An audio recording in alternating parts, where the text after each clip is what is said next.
ಭಾರತೀಯ ಜನತಾ ಪಾರ್ಟಿ ಮಂಗಳೂರು ವಿಧಾನಸಭಾ ಕ್ಷೇತ್ರದ ವಿಶೇಷ ಮತದಾರ ಪಟ್ಟಿ ಪರಿಷ್ಕರಣೆ ಮತಗಟ್ಟೆ ಬಿಎಲ್ಎ 2 ಕಾರ್ಯಾಗಾರ ಬಂಡರ ಭವನ ಅಸೈಗೋಳಿಯಲ್ಲಿ ನಡೆಯಿತು.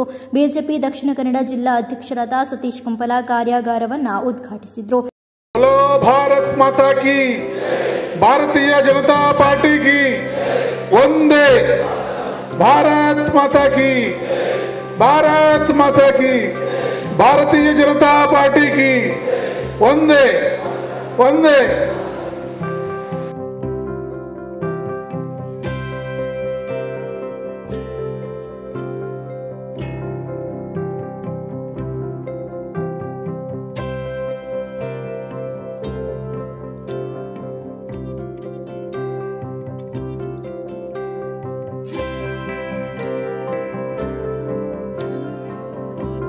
ಜಿಲ್ಲಾ ಬಿಜೆಪಿ ಪ್ರಧಾನ ಕಾರ್ಯದರ್ಶಿಯಾದ ಪ್ರೇಮಾನಂದ ಶೆಟ್ಟಿ ಪ್ರಾಸ್ತಾವಿಕವಾಗಿ ಮಾತನಾಡಿದರು. 12 ರಾಜ್ಯಗಳಿಗೆ ವೇಳಾಪಟ್ಟಿಯನ್ನು ಈಗಾಗಲೇ ಪ್ರಕಟಣೆ ಮಾಡಿರುವುದರಿಂದ 3 ತಿಂಗಳು ಸರಿಸುಮಾರು 90 ದಿವಸ ಪರಿಷ್ಕರಣೆ ಕಾರ್ಯ ಆಗ್ತದೆ. ಆ ಕಾರಣಕ್ಕೋಸ್ಕರ ಇವತ್ತು ನಮ್ಮ BLA 2 ಯಾರು ಇರಬೇಕೇನು ಹೇಳಿದರೆ ಆ 90 ದಿವಸನೂ ಕೂಡ ನಮ್ಮ ಅಲ್ಲಿಯ ಬೂತ್ ಲೆವೆಲ್ ಆಫೀಸರ್ ಯಾರಿದ್ದಾರೆ, ಪರಿಷ್ಕರಣೆಗೆ ಸಂಬಂಧಿಸಿದ ಅಲ್ಲಿಯ ಸಿಬ್ಬಂದಿಗಳು ಯಾರಿದ್ದಾರೆ, ಅವರ ಜೊತೆ ನಾವು ಕೂಡ ಮನೆ ಮನೆ ಸಂಪರ್ಕ ಮಾಡಿ ಅವರಿಗೆ ಏನು ಇದಕ್ಕೆ ಸಂಬಂಧಿಸಿದಂಥ ಕೆಲಸ ಕಾರ್ಯಗಳನ್ನು ನಾವು ಪೂರ್ಣ ಪ್ರಮಾಣದಲ್ಲಿ ಮಾಡಬೇಕು. ಈ ಎಕ್ಸೈಸ್ ಕೇವಲ ನಾವೇನು ಚುನಾವಣೆ ಸಂದರ್ಭದಲ್ಲಿ ನಾವು ಏನು ಮತಯಾಚನೆ ಮಾಡುವಾಗ ಪ್ರಚಾರಕ್ಕೆ ಹೋಗುವಾಗ ಏನೆಲ್ಲ ಕೆಲಸವನ್ನು ಮಾಡ್ತೇವೆ, ಮತದಾರ ಪಟ್ಟಿಯನ್ನು ಒಮ್ಮೆ ತಗೊಂಡು ಹೋಗ್ತೇವೆ. ಅದರಲ್ಲಿ ಯಾರೆಲ್ಲ ಮತದಾರ ಪಟ್ಟಿ ಇದ್ದಾರೆ ಅದನ್ನು ABC ಅನ್ನುವಂಥದ್ದು ಕ್ಯಾಟಗರಿ ಮಾಡುವಂಥದ್ದು, ನೆಕ್ಸ್ಟು ಕ್ಯಾಂಡಿಡೇಟ್ನ ಕರಪತ್ರ ಕೊಡುವಂಥದ್ದು, ಸೆಕೆಂಡ್ ರೌಂಡಲ್ಲಿ, ಥರ್ಡ್ ರೌಂಡಲ್ಲಿ ನಾವು ಸ್ಲಿಪ್ಪನ್ನು ಕೊಡುವಂಥದ್ದು. ಹಂತವಾಗಿ ನಾವು ನಮ್ಮ ಬೂತಲ್ಲಿರುವಂಥ ಮನೆಗಳನ್ನು ಸಂಪರ್ಕ ಮಾಡ್ತೇವೆ, ನಮ್ಮ ವೋಟರ್ಸನ್ನು ಸಂಪರ್ಕ ಮಾಡುವಂಥದ್ದು ಮಾಡ್ತೇವೆ. ಅದಕ್ಕಿಂತಲೂ 3 ಪಟ್ಟು ಕೆಲಸವನ್ನು ಈ ಮತದಾರ ಪಟ್ಟಿಯ ಪರಿಷ್ಕರಣೆ ಸಂದರ್ಭದಲ್ಲಿ ನಾವಲ್ಲಿ ಮಾಡುವಂಥ ಅಗತ್ಯತೆ ಇದೆ. ನಮ್ಗೆ ಗೊತ್ತಿದೆ ಮತದಾರರ ಪಟ್ಟಿ ಏನು, ಈ ಸಮಗ್ರ ಪರಿಷ್ಕರಣೆ ಒಬ್ಬ ಮತದಾರರಾಗಬೇಕಿದ್ರೆ 3 ಭಾಳ ಪ್ರಮುಖವಾದ ಮಾನದಂಡ. ಅವನಿಗೆ ಒಂದು 18 ಇಯರ್ಸ್ ಆಗಿರಬೇಕು, ಅವ ಭಾರತದ ನಾಗರಿಕನಾಗಿರಬೇಕು, ಅಂದರೆ ಪೌರತ್ವ ಹೊಂದಿರಬೇಕು. ಇನ್ನೊಂದು ಅವ ಆ ಬೂತಲ್ಲಿ, ಆ ವಿಧಾನಸಭಾ ಕ್ಷೇತ್ರದಲ್ಲಿ ಬರುವ ಆ ಬೂತಲ್ಲಿ ಎಲ್ಲಿದ್ದಾನೆ, ಅವನ ಮತದಾರ ಪಟ್ಟಿಗೆ ಸೇರ್ಪಡೆ ಆಗುವ ಬೂತಲ್ಲಿ ಅಲ್ಲಿ ಅವ ಸಾಮಾನ್ಯ ನಿವಾಸಿ ಆಗಬೇಕು. ಈ 3 ಕನಿಷ್ಠ ಮಾನದಂಡ ಇರುವಂಥದ್ದು. ಮತ್ತು ಈ ರೀತಿಯ SIRನ ಉದ್ದೇಶನೇನು ಹೇಳಿದರೆ, ಯಾವುದೇ ಒಬ್ಬ ಅರ್ಹ ಮತದಾರರ ಆ ಮತದಾರರ ಪಟ್ಟಿಯಿಂದ ಹೊರಗಡೆ ಇರಬಾರ್ದು, ಯಾವುದೇ ಒಬ್ಬ ಅನರ್ಹ ಮತದಾರರ ಪಟ್ಟಿಯಲ್ಲಿ ಸೇರಿಕೊಂಡಿರಬಾರ್ದು. ಈ ಉದ್ದೇಶದಿಂದ ಈ ಒಂದು ಸಮಗ್ರ ಪರಿಷ್ಕರಣೆ ಮಾಡಿರುವಂಥದ್ದು. ನಮ್ಗೆ ಗೊತ್ತಿದೆ ಬಿಹಾರದಲ್ಲಿ ಈ ರೀತಿಯ ಪರಿಷ್ಕರಣೆ ಆಗುವಾಗ ನಮ್ಮ ಪ್ರತಿಪಕ್ಷದವರು, ವಿಶೇಷವಾಗಿ ಕಾಂಗ್ರೆಸ್ನವರು,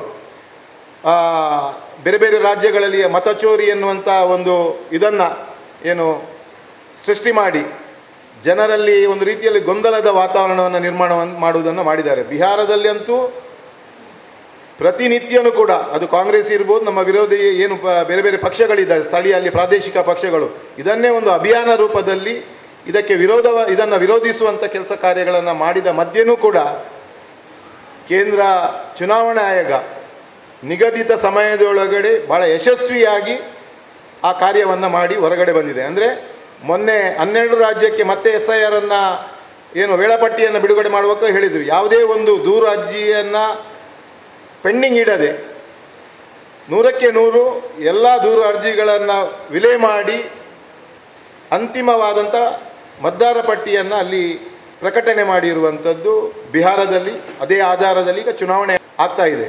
ಮಂಡಲದ ಅಧ್ಯಕ್ಷರಾದ ಜಗದೀಶ್ ಆಳ್ವಾ ಕುವೆತ್ತಬೈಲು ಅಧ್ಯಕ್ಷತೆಯನ್ನು ವಹಿಸಿದ್ರು. ವಿಧಾನ ಪರಿಷತ್ ಸದಸ್ಯರಾದ ಕಿಶೋರ್ ಕುಮಾರ್ ಪುತ್ತೂರು ಸೂಕ್ತ ಸಲಹೆ ಸೂಚನೆಗಳನ್ನು ನೀಡಿದ್ರು.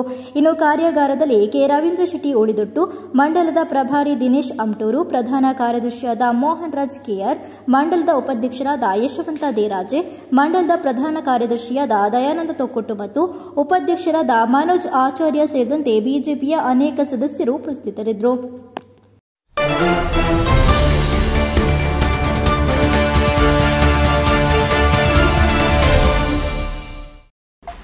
ಮಂಗಳೂರು ಪ್ರಮುಖ ಸ್ಥಳಗಳ ಬಳಿಯಲ್ಲೇ ಆರಾಮದಾಯಕ ವಾಸದ ಹುಡುಕಾಟದಲ್ಲಿದ್ದೀರಾ?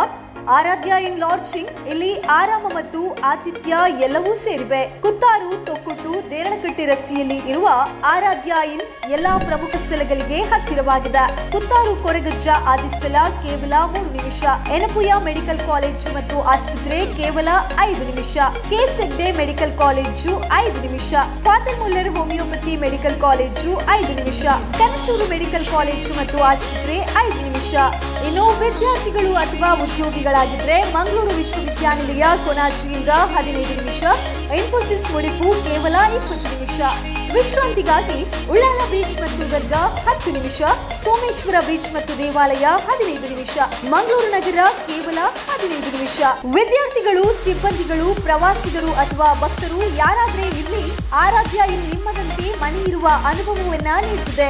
ಆರಾಮದಾಯಕ ಕೊಠಡಿಗಳು, ಸ್ನೇಹಪರ ಸೇವೆ ಮತ್ತು ಅನುಕೂಲಕರ ಸ್ಥಳ. ಈಗಲೇ ಬುಕ್ ಮಾಡಿ. ಆರಾಧ್ಯ ಇನ್, ಹತ್ತಿರವಿರು, ಹಸನಾಗಿರು.